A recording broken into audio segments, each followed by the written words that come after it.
పరమ పవిత్రమైనటువంటి తిరుమల లడ్డూ తయారీ మీద దాంట్లో అది గెలిచింది ఇది గెలిచింది అని చెప్పేసి సంవత్సర కాలం పాటు నానాయాగి చేసినటువంటి నారా చంద్రబాబు నాయుడు గారు ప్రభుత్వం సుప్రీంకోర్టు నేతృత్వంలోని సిట్టు బయట పెట్టినటువంటి ఛార్జీ షీట్ తర్వాత ఈ కూటమి ప్రభుత్వం ఆ పార్టీ నాయకులు అందరూ కూడా బేలముఖం పెట్టారు. కానీ వాళ్ళ ఇల్లో మీడియా ఇంకా ఈ కూటమిలో ఉన్నటువంటి కొంతమంది నాయకులు అయితే దాని గురించి ఇంకా ప్రస్తావిస్తూ ఇంకా వైసీపీ మీద వైఎస్ జగన్మోహన్ రెడ్డి గారి మీద బురజల్లే కార్యక్రమం కూడా అప్పుడప్పుడు చేస్తున్నారు.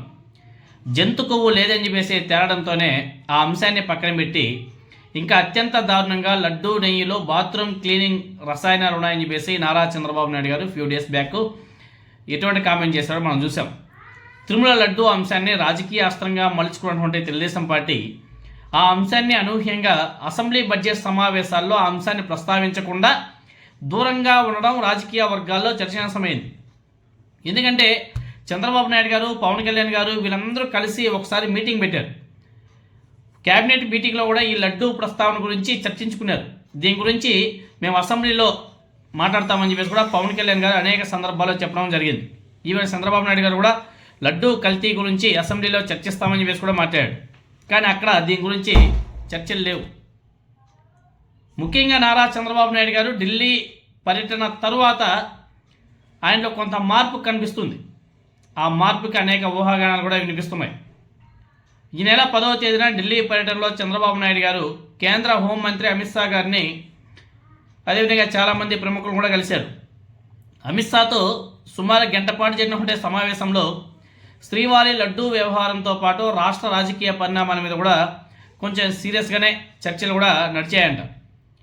ఇక్కడ నారా చంద్రబాబు నాయుడు గారు అదేవిధంగా పవన్ కళ్యాణ్ ఈ కూటమి ప్రభుత్వం చేస్తుంటే అతిని హోంమంత్రి గారు కూడా చంద్రబాబు నాయుడు గారి ముందు పెట్టాడంట. లడ్డూ అంశం మీద అధికంగా రాజకీయాలు చేయడం మంచిది కాదు అని చెప్పేసి బీజేపీ పెద్దలు చంద్రబాబు నాయుడు గారికి హితబోధ చేసినట్టుగా తెలుస్తుంది.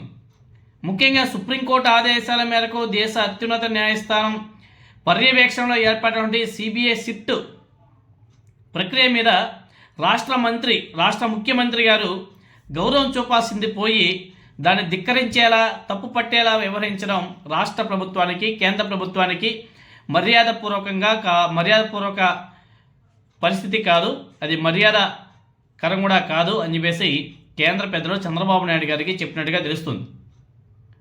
సో ఇలాంటి వ్యవహారాలు రాజ్యాంగ సంక్షోభాలకు దారితీసే అవకాశం కూడా ఉంది. ఒకవేళ సుప్రీంకోర్టు దీని మీద సీరియస్గా విచారణ చేపడితే రాష్ట్ర ప్రభుత్వానికి ఇబ్బందికర పరిస్థితులు కూడా వచ్చే అవకాశం కూడా ఉందని చెప్పేసి బీజేపీ పెద్ద నాయకులంతా కూడా చంద్రబాబు నాయుడు గారికి హితవు పలికాడంట. ఈ పరిణామాల తర్వాత అసెంబ్లీ బడ్జెట్ సమావేశాల్లో లడ్డూ అంశాన్ని పూర్తిగా ప్రస్తావించకపోయినా ఏదో కొద్దిగా చంద్రబాబు నాయుడు గారు ప్రస్తావిస్తూ లడ్డూకు సంబంధించి ఏదేదో మాట్లాడుతున్నారు. అది ఇంకా దాని గురించి ఎక్కువగా లాగదలుచుకోలేదు. నేను ఇక్కడితోనే స్టాప్ చేయాలనేసి అనుకుంటున్నాను. నేను ఎప్పుడు తప్పు చేయనివ్వను. అలాంటిది లడ్డూ గురించి కూడా ఇంకా ఎక్కువగా మాట్లాడకూడదని చెప్పేసి అనుకున్నాను అని చెప్పేసి చంద్రబాబు నాయుడు గారు అసెంబ్లీలో చెప్పడం జరిగింది. సో లడ్డూని ఆయన ఎంత లాగితే ఆయనతో పాటు కూటమి ప్రభుత్వానికి వాళ్ళ హెరిటేజ్ సంస్థకు కూడా పెద్ద బొక్కబడే అవకాశం కూడా ఉంది అని చెప్పేసి చంద్రబాబు నాయుడు గారు కూడా బాగా గ్రహించినట్టుగా తెలుస్తుంది. ఎందుకంటే బీజేపీ పెద్దలతో పాటు చాలామంది ఆయనకి అడ్వైస్ ఇచ్చినట్టుగా తెలుస్తుంది.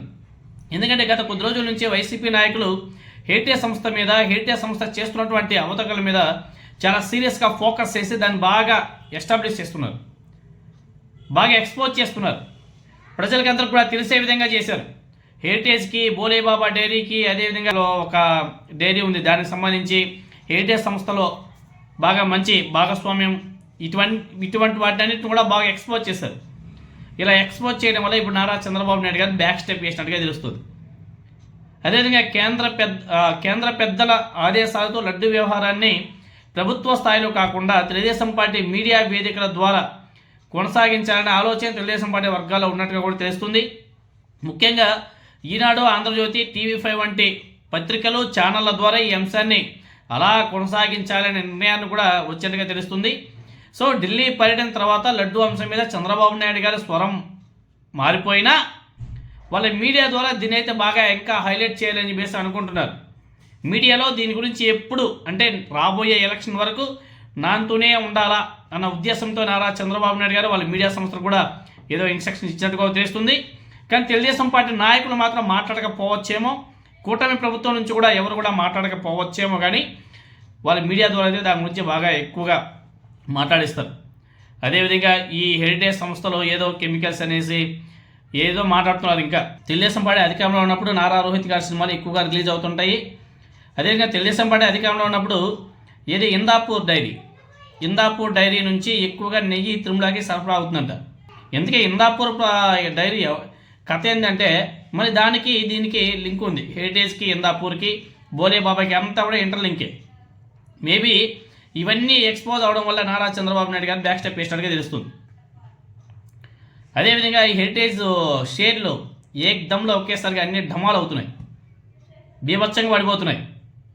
ఎందుకంటే ఇప్పటికే నారా చంద్రబాబు నాయుడు గారికి అర్థమై ఉండాలి, ఇంకెక్కువగా లాగితే మొత్తం పోయేటట్టుగా ఉంది, మొత్తం క్లోజ్ చేసుకోవాల్సి వస్తుందని చెప్పేసి ఆలోచించేట్టుగా వాడు. అందుకే అసెంబ్లీలో కూడా ఎక్కువగా ప్రస్తావించలేదు. దీన్ని ఇక్కడితో స్టాప్ చేసేస్తామని చెప్పేసి ఏదో మాట్లాడేట్టుగా వాడు. మరి దీని ముందు ఏ విధంగా ఉంటుందో చూడాలా. కానీ వైసీపీ మాత్రం చాలా సీరియస్గా తీసుకుంది, ఎక్కడికైనా వదలట్లేదు.